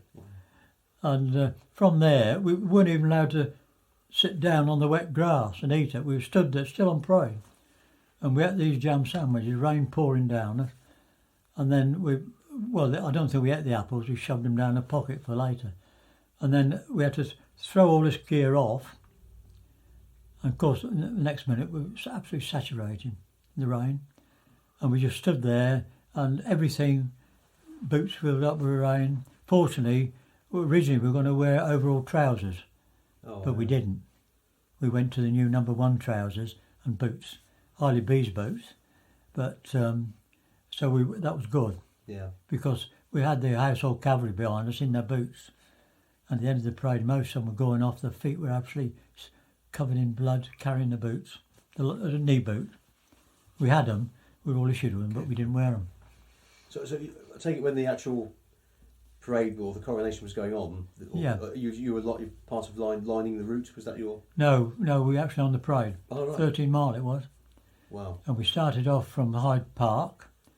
We marched from there. We never saw anything or anybody. Still belting down with rain. At the end of the day, I'm with it. I don't think it stopped all day. The wettest day I've ever known. And yet the day before wasn't too bad. And we were all absolutely wringing wet. And we just marched, stopped, marched, stopped, marched, stopped. And then there was one period where we had to stop for quite a while. And that was when the Queen was being crowned. And then all the guns started, boom, boom, boom, Royal salute. And then we started to march again. And we ended up marching back to where we started from. Still wringing wet. I've never been talking about drowned rats. Happy days. Yeah. And when we came back in the evening, they had fireworks. And we were allowed to go up on the roof of this place at Earl's Court we were. You could you knew your way on, right on the roof we were. And some of our families had found out where we were, and my father, bless him, had brought my wife up and my little son, who was a baby at the time, and they were down in the rain. And all I saw them in the distance and waved to them. And we had to go on the roof and we watched the fireworks that night. Good. And the following day I came back home for leave. Well, at least you got some leave. Yeah, I wouldn't have got it otherwise. I would have gone straight back to Germany. Right. Sorry, so after the coronation parade, you went back to Germany? Sorry, Shandor. Shandor, yeah, back Shandor. Right, good. Yeah, I didn't get away anything. But at least I'd been home and I'd had some leave. Right. In fact, I think they kept me at Bovington. For some reason, they kept me at Bovington for a while as well. And that's when I think they reissued a new number 1s. Because when we got back to the regiment, we were the only people that had the new number 1s. And bit by bit, everybody else got them. Right. But, so that was an interesting excursion from Egypt then. So at the end of Egypt, where did the regiment go after that? Egypt. I get a feeling we went. To Catterick, I think that's. Yeah, I think we came back for a Catterick tour, 3-year. Right. 3-year tour. That's when I came out for a year. And then I went back, I think, for the last year in Catterick. And then I get a feeling we went back to Germany. Yeah. Yeah, I So think you I got actually- a feeling we went back to Catterick. Right. So you said you mentioned that you actually got out for a year. Yeah, I came out at Catterick, and that was a year in Catterick. Right. Was that due to your injury? Had you decided that? No, I decided I wanted to come home. I'd had enough. Things had gone wrong. I wasn't as fit as with my leg and all. I wasn't as fit as I used to be. And I came home and I thought, it's no good. I've got a family now. I've got to think about them as well. Because to be honest with you, I never saw them. My wife only once in all the time I was with the regiment. She came once to Germany for a very short time, and she hadn't been there more than 10 minutes, and we posted to Ireland, which was the best thing I got. Yeah. The best time I ever went. At the time, I wasn't very happy about it, but at the end of the day, that worked better for me. No. Right. And So she loved Ireland, Inniskilling. Oh yeah. Yeah. So you're out for a year, Yeah, and then you joined back up again. yeah. Right. And the regiment was still at Catterick at that Yeah, time. I went back to Yeah. Catterick. that's right. What was your job in Catterick when you rejoined? Did you I went did you back retain to your rank? Yeah, I went back. Yeah, I got my rank back, and I ended up on drilling recruits, and my job was to drill people from Civvy Street. And when I only ever did one squad because they promoted me, moved me on to another job. But I had one job there, and it was on the square, massive great square, Catterick, where we were, top barracks. And that was, I got the worst squad of the lot, and they were all potential officers. We had 3 squads, and I ended up with a potential officer squad. Yes, that sounds about right. Yeah. And they drove me a dog's life. They gave me a dog's life, and they spoke, they're all gentlemen, and they're all general sons, you know. You have to watch your step with them. And eventually, at passing out parade, I met all the fathers. And at the end of the day, we had a big party in the mess with them, and I never not in the sergeant's mess, in the NAFI. They did a special a party for those potential officers, and I was invited as the troop sergeant. And at the end of the day, they were egging me on a bit, seeing how far they could go with me. Yeah, that sounds, yes. And they yes. turned out such a crowd. I'll never forget them. Yeah. And they gave me a special present, which I think I've got. Right. And I thought it was hidden under the hut they lived in. Okay, so obviously, having returned to the regiment in Catterick and spent your time dealing with young officers and other recruits on the drill square, Yeah. I believe the regiment then went to Senelager. Can you tell me a little bit about your time in Senelager? Yeah, all I can remember there, I know I started off, because I was a year out, and then I went back. No, I was a year out I wasn't out. No, I must have, I can't remember much about that period. Right.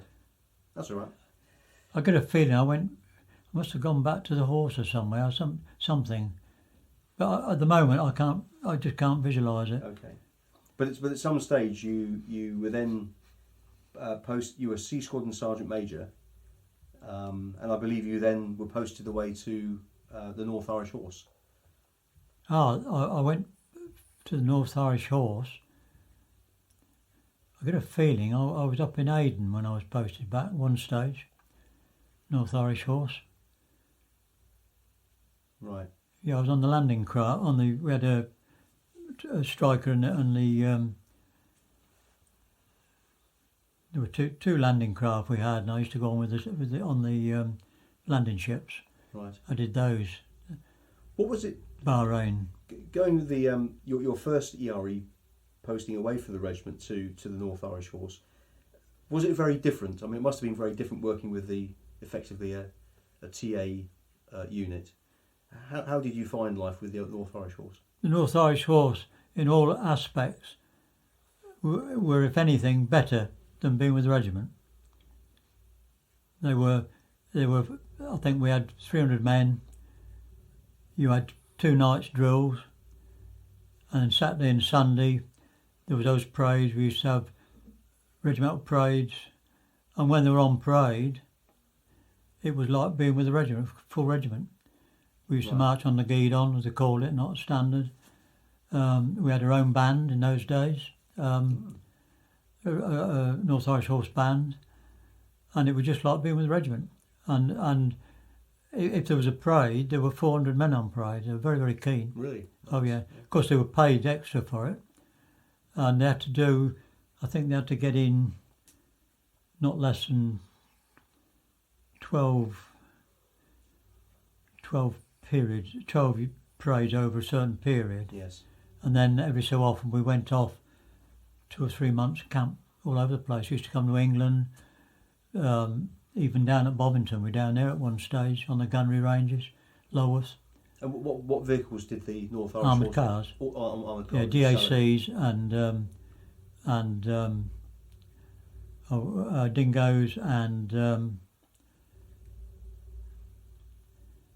we had Daimler armoured cars with 2-pounders on at one stage, and then we went up to the 6-wheel ones. Saladins. Saladins and Yes. Saracens behind. Right. Oh, right. Mainly Saladins. They had 75mm guns on them. Those they were good. Yeah. Fantastic Saladins, and these was fast backwards. It had a wheel at the back, and you could drive backwards. If you ran into trouble, you let the smoke out and backed off, and you could steer it from the back with a driver doing it. It's all pre-selector stuff, gears. Oh, excellent! Yeah, fantastic. So an interesting time with the North Irish Horse. I mean, yeah, I loved them. Yeah. To me, it was, to all intents and purposes, I'd found my niche there, and I got on well with everybody. Right. Apart from the odd one, from every squad, I knew every squadron leader. I knew all the officers, all the sergeants, and I was president of the mess. And it would run just like a regimental mess. In many ways, it was better than my own regimental mess. Right. And they were so keen, you wouldn't believe it. Yeah. Now, after your time with the horse, you then returned to, I think, as SSM B Squadron in Warminster. That's right. Yeah. Yeah, they brought me up from the horse to B Squadron. Right. Yeah. Did you find it easy to settle back into the regiment after being away? Yeah, I found it very good, and I was welcome back because I knew a lot of the people. Yeah. In fact, I've got a couple of photographs you must see, and I found a few. I haven't been through them all, but there's B Squadron people on there. Right, I will look at those. Thank you. Yes. Now, as I understand it, B Squadron weren't with the regiment in Tidworth. They were sort of an independent. We were squadron completely independent at Warminster. Yeah, completely. Did everything on our own. We went to Korea on our own, or wherever, Egypt or wherever we went. Yeah. We went from there in advance. We were the only troop. Everybody else used to be working on the docks. When they were the regiment people, they were never on parade. They never did. Very seldom did them do main parades. We used to have a standard parade in the year. We used to go up with a squadron on lorries, and a lot of us used to have cars, wasn't very far, and have a good day in the mess, have a parade, and then come back again. But we were independent in all intents and purposes. The Colonel very often came back, see us in Warminster, and you were completely independent in all aspects. And you were there for the benefit of the School Infantry. You trained with them all the time. So whereas people in where it was they were Tidworth, a lot of those hadn't been on a vehicle for years, well, months. We didn't do any regimental training, and that's why I think we were the first to get pulled out. Right. Because we were already trained. Can you remember who the squadron leader was of B Squadron in those days? I think I got a feeling. I don't think it was one Guy Watham. No, it was Mike. I think Mike Swindles was there at one time, but I think he was a troop leader then, or something. Mike Swindle. No, whoever it was, he ended up eventually. When we came back to the regiment, he got posted. He went to America and got a special job in America. Right. The colonel. So I take it a lot of the time, obviously being the independent squadron, you were spending an awful lot of time on Salisbury Plain with the vehicles. Yeah, we were out almost every week. Right. Apart from we used to have periods when the School of Infantry closed down for a month. at Christmas, basically, and a certain period over the summer, and that's when all the blokes were allowed to get the leave in. But that's the only time you could get your leave, during that break in the month. Not that it mattered too much. I mean, I lived down here, which wasn't very far, but to some of them going back to Ireland, it wasn't always very easy. Right. But we used to have some good dues there, School of Infantry. We had a lot of, and my wife ran the wives' club at one time, which was a bit hard on her because she'd never known anybody in the regiment. She found it very hard, but eventually she settled in. And that was the closest she's ever been to people in the regiment. People didn't really know her. Right. All the old wives never knew her. And of course, when she came back, she was Squadron Sergeant Major's wife. And some of them didn't like that. Never mess with the wives. They don't change. No, there's something they never will. So after your time as in Warminster as SSMB squadron, I believe the regiment then disappeared back to the Middle East. That's right. Where did you end up? Where did you go to Aden or Bahrain, Hong Kong? I went straight to Bahrain. Right. Yeah. We were the only squadron at the time ready and trained, because we used to train month in, month out. We trained with the infantry. Tanks were out. We used to go on the ranges a couple of times, and we used to fire smoke and do all this working with the infantry. And we were already trained for that, where the regiment hadn't been doing training. So they sent us out first. That's why we went first. I know that. Right. And we were ready as a squadron. We moved. So, and that was Bahrain. When you arrived in Bahrain, I mean, you were still the Squadron Sergeant Major. Yeah. What was that like? What was the routine for the squadron? Bahrain, it's very hard to place at the moment. We had a squadron, and I know it was either very, very cold in the winter for a couple of months, but people just wouldn't believe us, but you used to get ice there. Some part, when you're up the Gulf, you used to freeze up. Further north on the Gulf, you used to go on the landing ships, because I spent a lot of time on the landing craft, and I quite enjoyed that.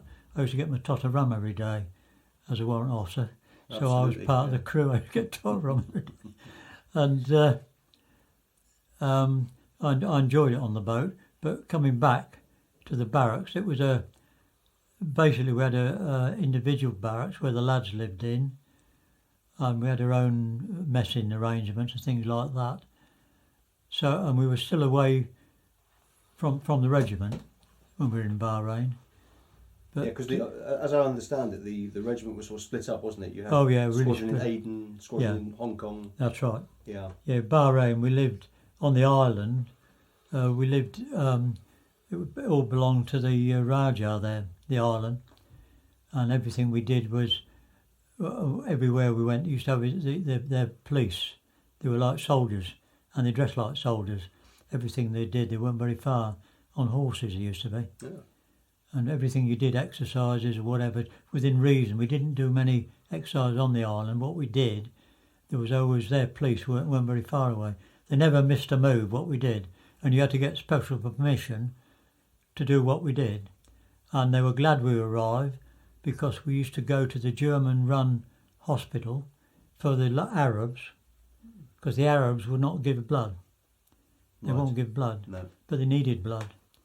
And we used to send lads to their hospital run by the Germans, German doctors and all.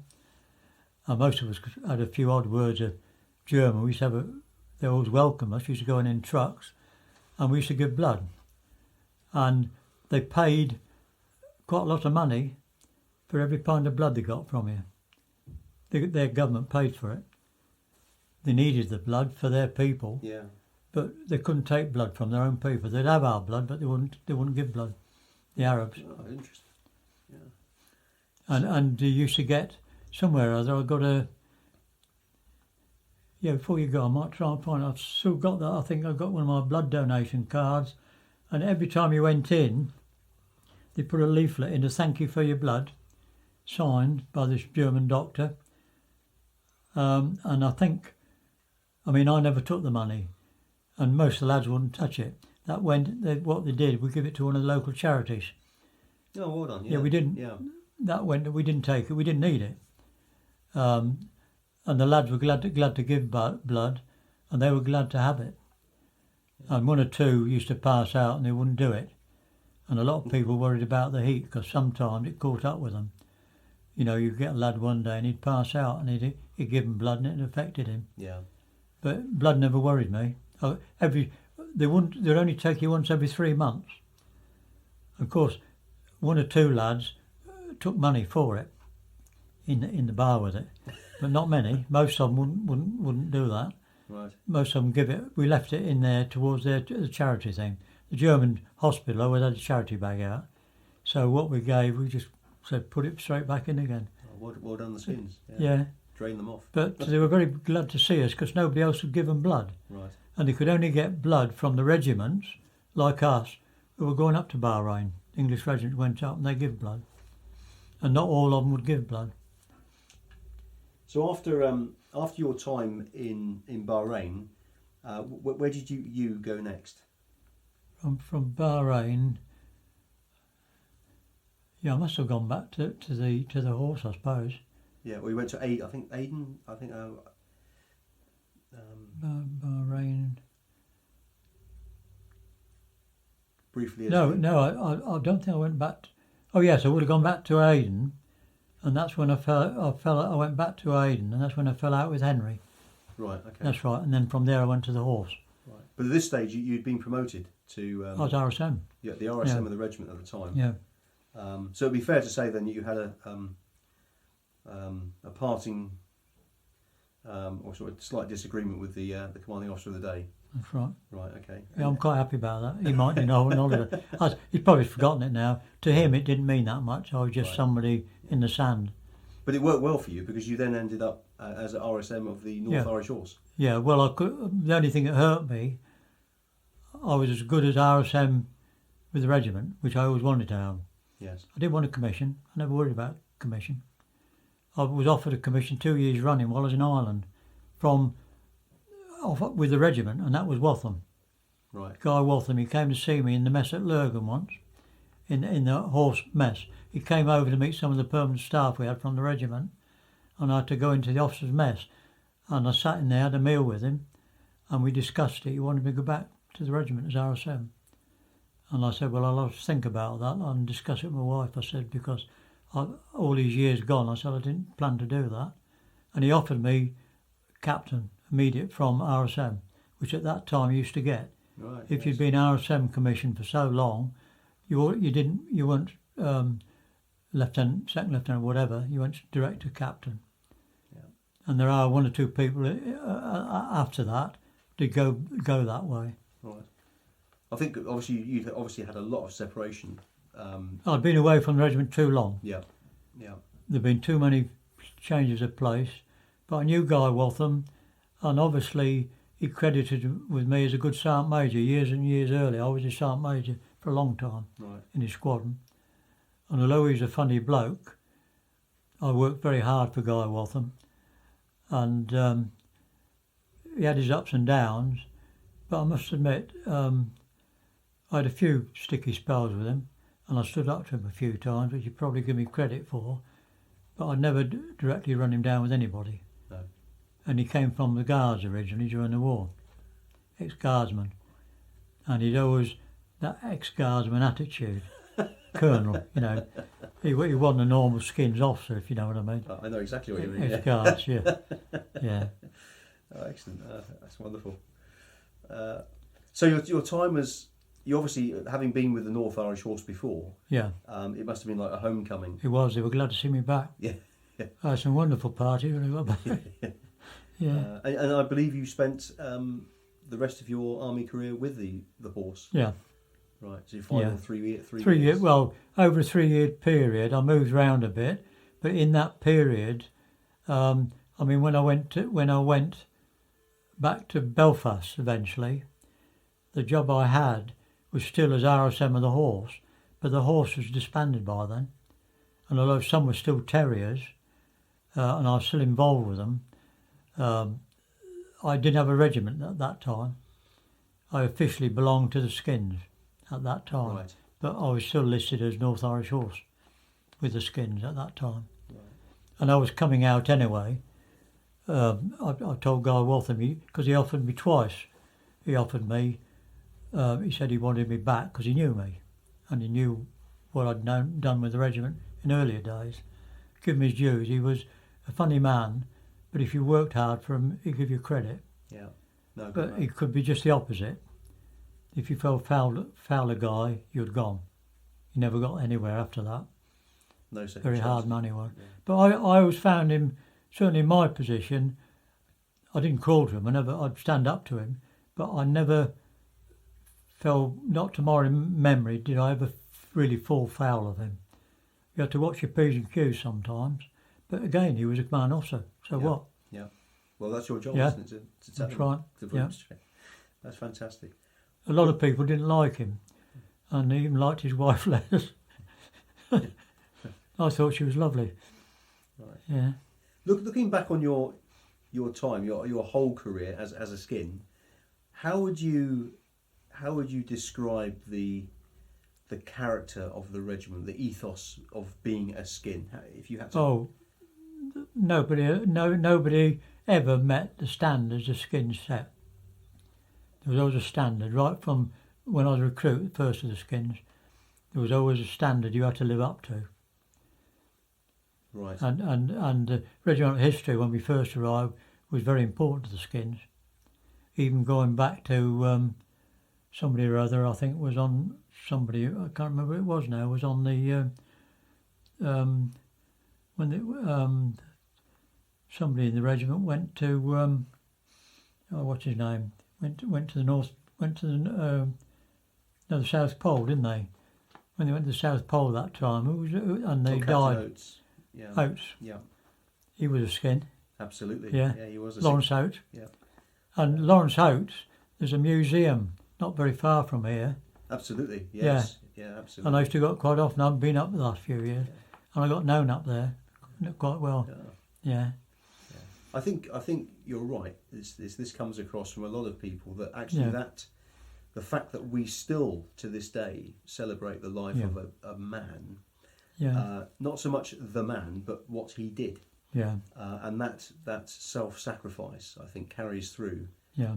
Through. I think I can agree wholeheartedly with Yeah. what you say there. Yeah.